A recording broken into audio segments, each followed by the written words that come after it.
Hey, what's up guys, MugenLord here, and today we're going to talk about SNK. Yes, this time SNK is on the chopping block when it comes to censorship. No one thought that they will be the topic of discussion when we talk about censorship and other things that's culture war related.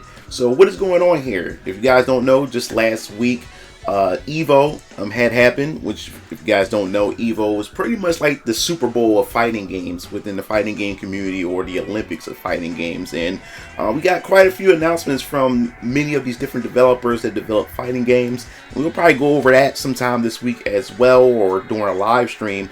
But apparently SNK had made an announcement of SNK vs. Capcom, a remastered version, which is part of the crossover series that Capcom and SNK have both collaborated together. Capcom had Capcom vs. SNK, and SNK had SNK vs. Capcom. Well, apparently, with this re-release, people had spotted that SNK had, in fact, censored the game as far as the promotional art is concerned. And of course, or if you don't know, they also have a disclaimer too as well, that pretty much apologized for some of its imagery that's found in the game. But we want to definitely dive into the nook and crannies of all of this. So before we even do that, make sure to hit the subscribe button, the notification bell for more gaming content here on this channel. So we're going to go dive right into it. It was talked about all over Twitter. People were sharing it around and everything. And, you know, of course, I always like to wait a couple of days before I jump onto a topic to actually see all the details come out, so you can hear both sides of the argument, and then I give my thoughts and opinions and weigh in on it. So this article is from Bounty Into Comics, and it says SNK vs. Capcom SVC Chaos re-release censors cover art as disclaimer, apologizing for outdated content.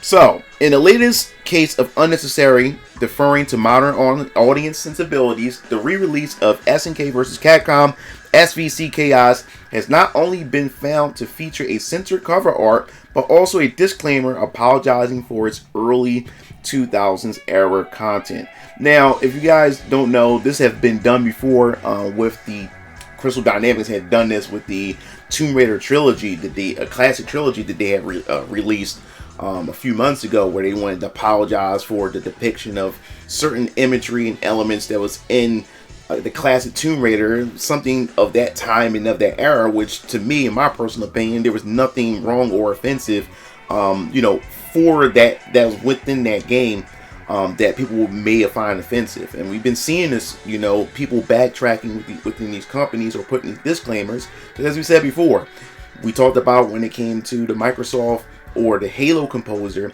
who pretty much stated that yes, these companies are caving, or they bending the knee to special interest groups. They are afraid of the special interest groups because of the power that these special interest groups has, especially when it comes to social media, where they go out on this attack campaign. And of course, when it comes to these journalists back these special interest groups by making these articles to amplify their message. And we'll get deeper into that as we go through the article. So, originally released in 2003. Oh my God, 2003. That's so long ago. And I believe I was in, I believe I was in 11th, maybe a 10th or 11th grade, maybe a 10th grade, serving as the third and thus far final Capcom produced meeting between the two respective video game studios. SNK vs. Capcom SVC Chaos sees a total of 36 characters from across their respective franchises. So they pretty much explain all the different characters, and it says in a move that no one saw coming during Evo 2024. I wouldn't say I wouldn't saw it coming. We already see a crossover with Terry and also Mai as well in Street Fighter 6. We talked about the promotion art that they had just a year ago at the last Evo. So something was bound to happen, something was bound to come. And then we talked about another video where SNK is pretty much interested in doing more collaborations with Capcom. So to me, this was not a surprise. And people was really surprised about this, but I wasn't. It was just a matter of time of when we was going to get something from SNK. And like I said before, we could get a potential SVC2 and a potential CVS2, CVS3 down the line, after these small little collaborations, and also a CVS2 collection at some point. So I wasn't surprised by this at all.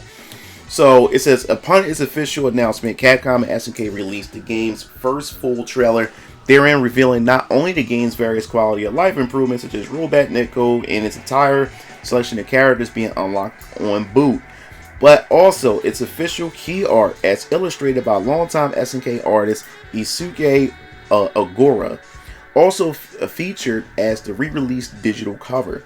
The piece depicts members of the game rosters as divided by the company lines, starring and preparing to fight against their counterpart, save SNK's Mai and Capcom's Chun-Li, who have instead chosen to exchange a high five rather than a fiery glare. So this is where everybody's starting to point out when it comes to this. It says, in admittedly beautiful piece, unfortunately, players soon discovered that the artwork as it appears in both the trailer and on the game's digital storefront was intentionally censored.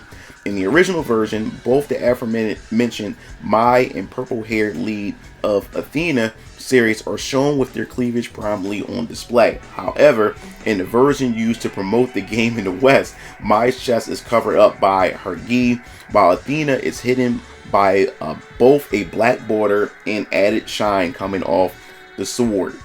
And like I said, nothing can pass, nothing can get by the West at all, especially when we live in a day and era where we are able to get on the internet and to be able to spot and track so many things, and people were able to find, you know, the West version versus the East version, and man, the black border alone just tells you or whatever. And like I said, like me, I probably wouldn't have paid it no mind or whatever like that, but it's the internet, so people were able to compare side by side. I probably would never thought anything about it. I would just glance at it, so, oh, nice artwork, and just moved on. But apparently you can definitely see that they went out their way, especially with the black border. The black border was just like you can just see it. But as far as Mai is concerned, it doesn't bother me much at all. I mean, yes, it's still censorship, but to me it doesn't bother me. Like, it's just, I'm looking at it, Mai is Mai, Chun-Li is Chun-Li, and they both still hot babes to me or whatever. But as I said, I still understand the whole cleavage thing or whatever. Me, like I said, I would just glance at it and say, oh, okay, nice artwork, it looks pretty dope. But now seeing on the right side, yeah, they went out their way to do that. Furthermore, in providing an additional mega culpa regarding his character, the re-release of SNK vs. Capcom also includes a disclaimer apologizing for the fact that the game's content was presented in its original form and thus had not received any type of sensitivity update. That's stupid. It was for its time. People understand what it is. And as I said before, there was nothing offensive that was in any of the Capcom vs. SNK or the SNK vs. Capcom, which is so ridiculous that they're apologizing for something like this. And as I said before, it's all about these special interest groups. They want to put it out there before some outrage comes, and then people get to just type in and read an array, you know, on the computer screens. But I doubt that anybody would make a fuss out of this. This is what baffles me. Like this is just crazy. So this product aims to faithfully recreate the content of the original game at the time of release in 2003 as much as possible, reads the warning. Therefore, the content of this game does not represent the ideals of our company, but is provided as is, respecting the original intent of the game and not intended to promote or attack a particular ideology or group. So what ideology or group are they talking about? Like, I don't understand. But from what I've been reading or what I've understand, they were saying that this disclaimer was made using AI or something like that. So I don't know. It just doesn't make sense to me. So, unsurprisingly, upon being met with the disclaimer, a number of players took the game's Steam page to press the port's developer, Code Mystics, as to the reason behind both the application of censorship to the key art and the inclusion of said warning. And it's the thing, them putting this warning thing out was so crazy, where they don't want to outrage, you know, the special interest groups or the people that's going to fucking cry about it.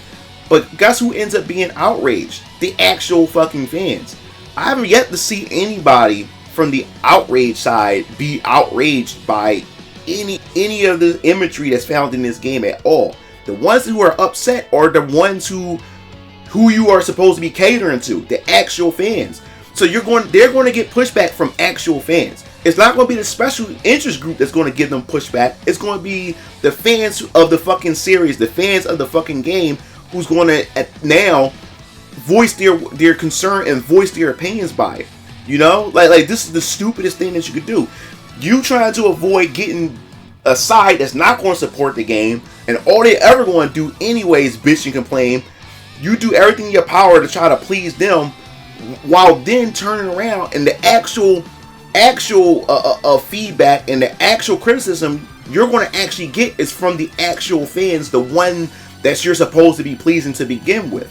Is it worth it? Is it worth it getting this backlash? I'm asking these companies this question. Is it worth going after and trying to please this little minority group that bitch and complain on the internet and never support shit to begin with? Is it worth it compared to the amount of backlash you're going to get? Because culture war YouTubers are going to talk about this. You're going to get a lot of press, you know, that's going to talk about this censorship. But was it worth it at the end of all this? It's like they never learned. They never learned. So it says, addressing the disclaimer in a separate post, Code Mystics added, to be clear, the disclaimer is not our creation, but we believe is meant to allow for the possibility that as an emulation, there's the possibility of a defunct bug. What? However, our emulation tech is quite robust, so we hope errors in reproduction to be rare and obscure, and if any are found, we would fix. At any rate, it does imply any deliberate deviation from the 2003 release. What the fuck does that have to do with anything? What does apologizing for, and as you can see right here, this disclaimer talks about they don't intend to promote or attack any particular ideology or group, but then Code Mystics turn around to say that this whole point of this disclaimer is about the possibility of defect and bugs. What the hell? That doesn't even align with what this disclaimer is pretty much saying. Like, this doesn't make any sense. The disclaimer is saying one thing, but Code Mystics is talking about more so in the fact that it's emulation and the possibility of defects and bugs is why the disclaimer is there. That makes no sense. That like oh my god. There are only so many ways we can say this. They then definitively asserted we did not alter anything. So, say, given Code Mystics' insight, it currently appears that the censorship and disclaimer seen in SNK vs. Capcom Chaos was mandated by either SNK or Capcom. However, as the writing is unclear which company or specific employee gave the actual orders to modify the game. So, okay. So, this is what I'm understanding here. So, Code Mystics is pretty much saying that, yo, we only dealing with the bugs and everything that's in the game and the design and development of the game. They're pretty much passing the buck on to whoever else may be in charge of the promotion of the game.